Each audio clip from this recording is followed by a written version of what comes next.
चलिए अगला सवाल करते हैं। कंपाउंड इंटरेस्ट एक सम पर निकालना है 8600 रुपए पर 2 वर्ष के लिए 12% पर एनम के हिसाब से, जो कि 8 मंथली कंपाउंड होता है। 8 मंथली कंपाउंडिंग का मतलब पहले आपको समझना है कि क्या होता है। 8 मंथली कंपाउंडिंग का मतलब होता है कि हर 8 महीने के बाद जो इंटरेस्ट है वो प्रिंसिपल में जुड़ जाएगा, राइट, और नया प्रिंसिपल क्रिएट होगा। ये मतलब होता है आपका 8 मंथली कंपाउंडिंग का। तो 2 वर्ष का मतलब होता है बालक 24 महीने, 12 दूना 24 महीने हो गया। अब इस 24 महीने को अगर मैं 8-8 महीने के हिस्से में डिवाइड कर दूं तो 8-8 महीने के हमें 3 हिस्से मिल जाते हैं। तो इसको हम कहेंगे कि कंपाउंडिंग की 3 साइकिल्स है, राइट, 3 साइकिल्स हैं। अब देखिएगा एक चीज और, जो इंटरेस्ट दिया है वो 1 साल का 12% का इंटरेस्ट है। 1 साल को मैं 12 महीने लिख सकता हूं, 12 महीने का 12% इंटरेस्ट हो गया। तो 1 महीने का इंटरेस्ट क्या हो गया, 1% हो गया। तो 8 महीने का इंटरेस्ट कितना हो गया, 8% हो गया। तो हम इस 8 महीने का इंटरेस्ट निकालेंगे तो 8% बन गया। तो ये जो सवाल है वो बेसिकली ये है अब कि हमारे पास 8% के इंटरेस्ट की 3 साइकिल्स हैं और हमें यहां पर कंपाउंड इंटरेस्ट निकालना है। अब ये सवाल टाइम टेकिंग क्वेश्चन होगा अगर आप इसको स्मार्टली करना नहीं जानते हो तो।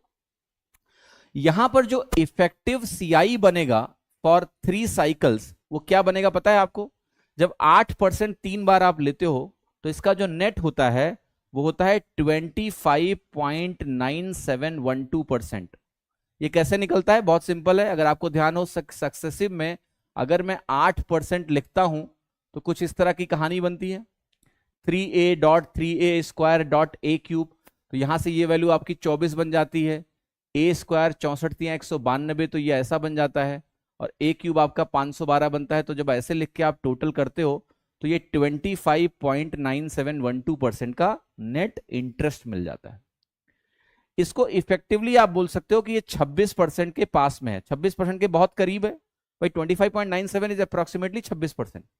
तो अब आपको करना क्या है बेसिकली कि अगर यहां पर कंपाउंड इंटरेस्ट इस सवाल में निकालना है तो आप 26% निकाल लीजिए लगभग किस वैल्यू का, 8600 का, तो आपका आंसर आ जाएगा। यहां से आपको आंसर मिल जाएगा। 26% को भी निकालने का जो स्मार्ट तरीका है आर्ट ऑफ कैलकुलेशन वो जाएगा 25% प्लस 1% ऑफ 8600। तो देखिए सवाल में मैं आपको कैलकुलेशन करना भी सिखा रहा हूं, ठीक है। जैसे 25% किसी भी नंबर का क्या होता है फ्रैक्शन में, 25% का मतलब 1/4 होता है। 8600 का 1/4 कैसे निकालेंगे, 1/4। 8600 का आधा करो कितना बनेगा, 2300, 4300, और 4300 का भी आधा कर लो तो 4300 का आधा बनता है 2150। तो ये वैल्यू हो गई आपकी 2150। 1% 8600 का कितना होगा, ये 86 के बराबर होगा। अब अगर मैं इसको जोड़ूंगा तो आपका फाइनल आंसर आपको यहां से मिल जाएगा, ये 6 मिल जाएगा, ये 3 मिल जाएगा और ये 2236 हो गया। अब आपका आंसर 2236 के बहुत करीब है और 2236 के करीब और थोड़ा सा कम होगा, ये ध्यान रखिएगा, क्योंकि 2236 के करीब ये भी है। लेकिन कम क्यों होगा, क्योंकि जो 25.97 था मैंने उसको 26 माना है, थोड़ा ज्यादा माना है, तो उत्तर भी हल्का सा ज्यादा आया होगा। और हल्का सा ज्यादा आया होगा तो 2236 से हल्का सा कम क्या है, मेरा आंसर डी है। Clear, this is your answer.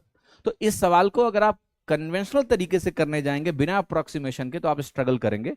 तो इस पर्टिकुलर सवाल में बहुत सारी लर्निंग है, how to calculate, how to approximate, तो ये ज्ञान आपको इस सवाल से प्राप्त होता है, ठीक है।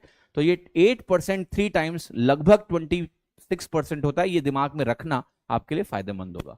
और 26% से थोड़ा कम होता है, ये भी ध्यान रखना, वरना क्या होगा एग्जाम में 2236 के आसपास 2 उत्तर हैं, लेकिन हम डिफरेंशिएट कर पाए कि उससे थोड़ा कम लेना है तो डी लेना है, ठीक है।